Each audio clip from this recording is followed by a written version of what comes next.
Good morning, friends. It's Mary from Rocky Mountain Gardens, and I'm back here today to give you some ideas and sort of how-tos on using cuttings to increase the number of plants that you have in your home.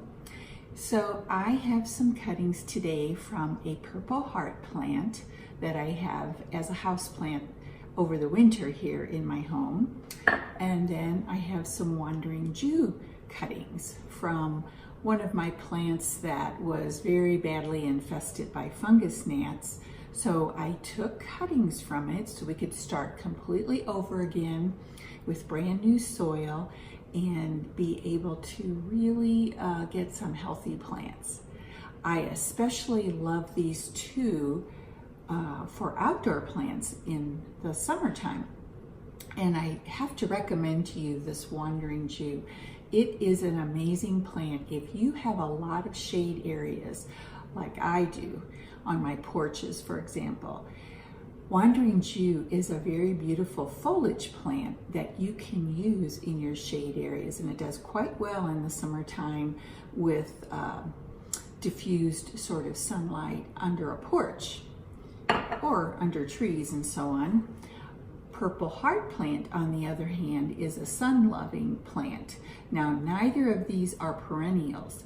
They are actually annuals in the Rocky Mountain area for the out of doors. So what I did is I potted up these plants from containers last fall and brought them indoors to keep them over the winter. And I still have my original purple heart plant in its pot, and we have fought off the fungus gnats. But I took some cuttings so I could increase the number of plants that I have to use in my garden next summer. I wanted to show you, you can see I have these plants in glasses, and I have been letting them sit in the sunny windowsill of my kitchen where they get great full sun most of the day. And they've been there, I would say, about 3 weeks. And I've placed them in water so that they could start growing some roots. Now, both of these plants are in the spiderwort family and are easy to do cuttings and to root them in water. So if you're patient, just let them sit in your windowsill and enjoy the foliage for a while, you can get some new plants from them. So I want to give you a close-up.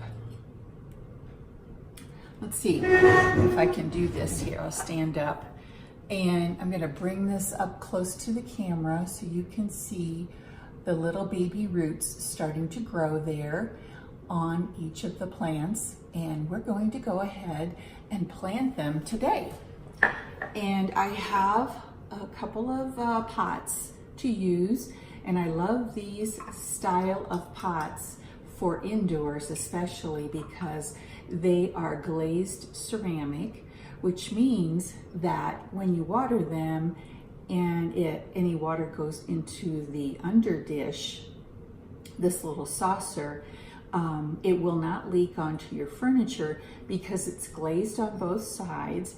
And unlike terracotta pots, which can seep water from them, this type of pot cannot do that, and it'll protect your furniture.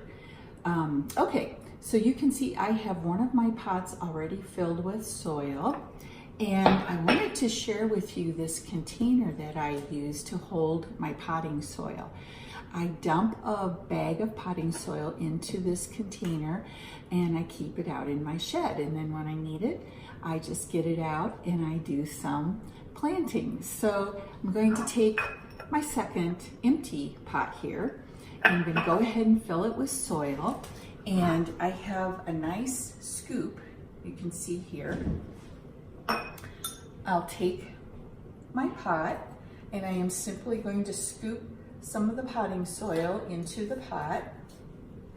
I try to not be as messy as I am outdoors when I'm potting indoors. And having your potting soil in a container like this helps sort of keep the potting soil from going all over your counter.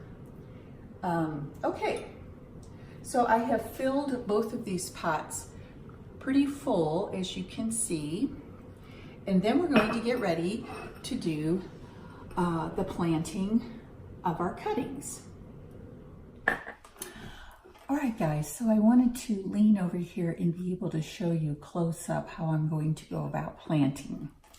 Now, I have 3 cuttings of my wandering Jew, and I have lots of roots growing at each leaf node. I'm going to go ahead and pull off this leaf near one of the leaf nodes, and I'm going to use a pencil. I have 3 cuttings I'm going to place into this pot. So I'm taking my pencil and just sort of swirling it around in the soil so I can make a little hole easily to place this cutting in. And I'm going to place it deep because I want it to be deep within the hole up to where the last roots are growing on the plant. And then I'm just going to take my soil, pack it around there, make sure it's in there nice and firmly. And potting soil, when you first place it in a pot, is kind of fluffy. And so you want to have your plant in the potting soil firmly. You don't want to compact it horribly so the roots don't have any space to grow, but you do want it to be in there with just, pressing down with your fingers to place it firmly. So here I have another cutting, and I'm going to remove this leaf. And here you can see there we go. I have lots and lots of roots growing off that stem. So we're going to make another hole with our pencil. And then place that all the way in so that the roots are actually nice and deep into the soil. And then again, we'll take our soil and press it down to place it firmly in there. And then we'll do our last cutting here. And again, remove this leaf that is the leaf node where these little roots are growing from. And then we'll take our pencil, make a third hole, nice and deep into the soil, and just place the stem in there all the way down so that the roots are covered by soil and have contact with the soil. And we'll push the soil down so that it's in there nice and firmly. And I'm actually going to take a little bit of additional soil to add because, as you saw when I was pushing down on the soil, because it was kind of on the fluffy side, I also, my soil level was down lower in the pot than I wanted it to be. So I just added a little bit more on top, and I'm going to make sure all those plants are tucked in there nice and firmly. So they have contact, the stem and the roots have contact with the soil. And lastly, I'm going to take my little watering can and water it in nicely. And there we have the beginnings of a new plant. Now, this is a plant that I will use in my home right now, but as spring moves forward, I'm going to take that plant out of this pot and put it in another container out in my garden. I'll show you that when the springtime comes, and you'll be able to see how it is transplanted into a larger container and becomes part of my outdoor garden for the summertime. So there we have our wandering Jew plant. And then now we're going to move on to working with our purple heart. And I have 3 stems of purple heart in this glass. So I'm going to go ahead and take out the first one here. And I have some roots coming from the stem right here. And I'm going to go ahead and remove this largest leaf from that area, just like that. And we'll use the same method. We'll take a pencil into the soil nice and deep, all the way down, and place this stem in the soil firmly.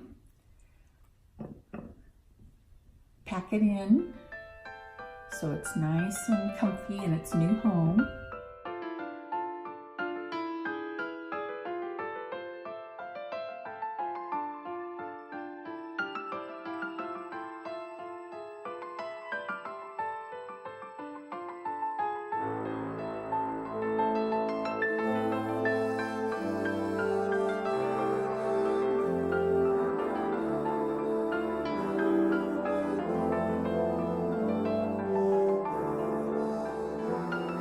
Try to leave about a half of an inch or so around the inside of the pot, which allows me to water with the water overflowing from the sides of the pot after this plant has settled in. So we want to have some space in the pot with our soil level so that it's possible to water it easily.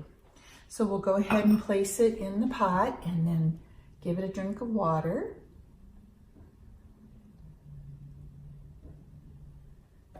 And there is our second plant all done. So just for some closing words, I want to encourage you to try this. You know, one of my joys in life is working to make our world a more beautiful place. And we can do that both inside our homes and outdoors in our gardens. And this is going to be a really fun summer. I am going to be trying some new things in my garden that I will share with you. And I hope you will come along and take a look at some of those videos that I do. But here we are again with our really pretty Wandering Jew, which will be a shade plant in my garden. And then here's the Purple Heart, and I already know where I want to plant this in my garden for the summertime. And I want to show you a picture right here of Purple Heart and how it looks in the sun. Purple Heart normally grows in full sun out of doors, and when it does, it turns a bright purple color. So that's why I wanted to show you a picture of it here, so you can imagine how pretty it will be in the garden in one of my containers this summer. So you can see it has lost its purple color. It's mostly green with just a little bit of purple in it. But wait until you see it this summer in my garden. I think you'll really like it. Alrighty, so till the next time, I hope you're having a wonderful February and dreaming about the summer.